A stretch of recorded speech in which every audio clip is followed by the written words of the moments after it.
All right, let's talk about what happened at the end of last week. Federal government, perhaps fair to say, surprising quite a few people when they announced a cut to the federal immigration situation. 20% reduction this year and then 20% for each of the next 2 years. Some people saying too much, some people saying not enough, other people saying why now? Marc Miller is the federal immigration minister. He is on the line. Minister, thanks for being here this afternoon. Thank you for having me on, Aaron. Marc, is it fair to say this? I think a lot of people beyond too much or too little are saying, why now? So what's the rationale for why now? Why make this announcement now?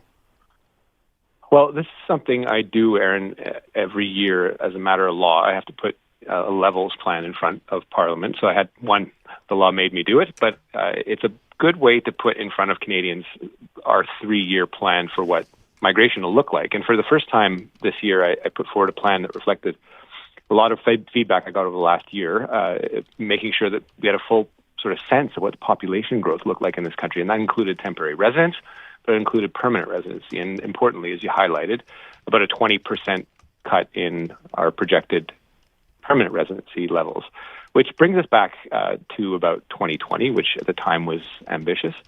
But it reflected a number of concerns I'd heard over the last year. If you remember earlier on in the year, I made significant changes to the student visa program, have made a number of other changes to the temporary foreign worker program that'll have really important effects in Quebec, reductions of temporary workers up to 35% in Quebec. But I realized through our review that we really needed to make sure that we had a plan for permanent residency to make sure that it made more sense. Our numbers have been aggressive over the last few years. We certainly own that. Immigration has been indispensable for keeping us out of a recession, making the workforce younger.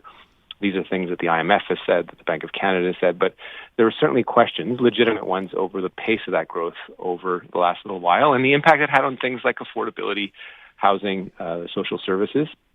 I know the debate has gotten very volatile and sort of weaponized in Quebec, but these were concerns that we were hearing across the country. So I think the plan that I put forward on Thursday is one that is important. It's ambitious, but it also provides a managed pathway for migrants in Canada in the volumes that are acceptable and I think are fair and important for the economy that still, frankly, needs immigrants.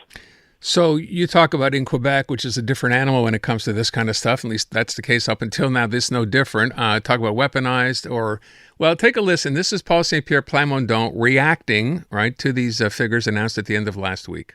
I don't believe a single word in what Marc Miller and Justin Trudeau said. Remember that they said that lowering the immigration targets was casser du sucre sur les immigrants. In the Roxham file, in the airport file, they were totally in bad faith. They associated, they went with so many declarations such as newcomers in Canada will build their own house. Doesn't make sense. So I don't trust their honesty for a second on that topic. Okay, I'm going to say, but so you heard that as they say, but wait, there's more. It's based on the very stupid assumption that growing the GDP makes you richer. But like even a CGIP student understands that growing the size of your economy has nothing to do with wealth. In the same way that saying that more immigration, higher immigration will solve the worker shortage, the evidence is worldwide, is constant, and it's the same case for Ontario and Quebec. It's not true, and they knew. It's impossible that they're that stupid. Okay, not what you would call a gentlemanly criticism, but let's deal with that off the top. I mean, obviously, this is not the government. This is the opposition in Quebec. Yeah, I mean, look, I went to law school with Paul. I practiced law with Paul. I'm very well aware of his intelligence, but that sounds as close as it gets from the PQ to an endorsement of our plan. It sounds like, and I take no pride in this, that he's taking an even stronger stance than Trump is, because Mr. Trump endorsed our plan. I mean, it represents a fundamental misunderstanding of the Canadian immigration system.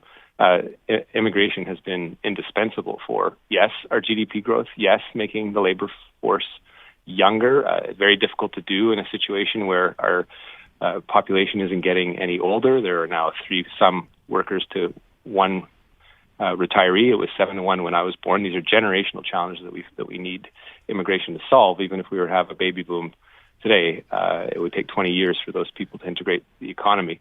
The workforce, when it's younger, on a GDP per capita basis, is lower than if you are a workforce that is older and at the end of your career. So there are some real nuances to that need to be brought. But immigration isn't the answer to everything. It has been a very important driver of the fabric of our society. It has been a positive driver of our society. It is integral to healthcare services.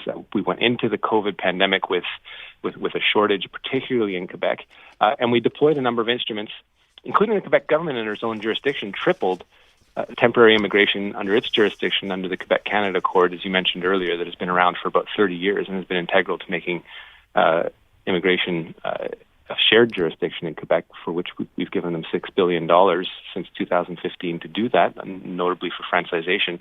So there's some good things about immigration. It isn't the answer to everything. The population growth and the natural growth of the population is a question and a debate we probably have to have as a society. But, he came out of that press conference, it seems, blaming immigrants for the fact that people aren't having babies. I don't know what his plan is, other than perhaps using robots for it, as he suggested. So there's some incoherence there that I think he needs to think for himself. He's not the person that I'm dealing with. I'm dealing with Prime Minister Legault and François Roberge. With the latter, I have a pretty good relationship. So we need to get things done for Quebecers and Canadians and plan to do that. Despite what is in the public atmosphere or sphere, we do have a good working relationship, and I think Canadians, Quebecers want to see us get things done positively. Speaking with Federal Immigration Minister Marc Miller, of course, the criticism that came out on day one. I don't think the day even got done before Pierre Poilievre was out there, and a lot of other people, and I think to some degree fairly, look at the federal government saying this is really nothing more than an admission that the previous policy was simply wrong. How do you answer that? The numbers that we brought in at the volume that we brought in are ones that you can certainly have questions on. I wouldn't say that is bad. I think we own that decision, and it is one that was indispensable coming out of what a perfect storm was of labor shortages, driven even further by COVID. And when it comes to temporary residence, I would probably put to you that we should have reacted quicker. We should have reined in provinces whose institutions, like colleges and universities, went on a shopping spree for students. And that did get out of control. It is now to the point where, when it comes to temporary residence students and postgraduate work permits, not so much in Quebec, because frankly, to Quebec's credit, they've been more responsible on the volume. It did get out of control, and we've had to rein that in with some very aggressive policies that have reduced those numbers, and we've gotten the work done. So if people say, don't trust us, well, they can actually look at the results that have happened. 43% cut in student visas. These measures are working. They will be measurable through the second quarter of 2025 for Statistics Canada when it comes out.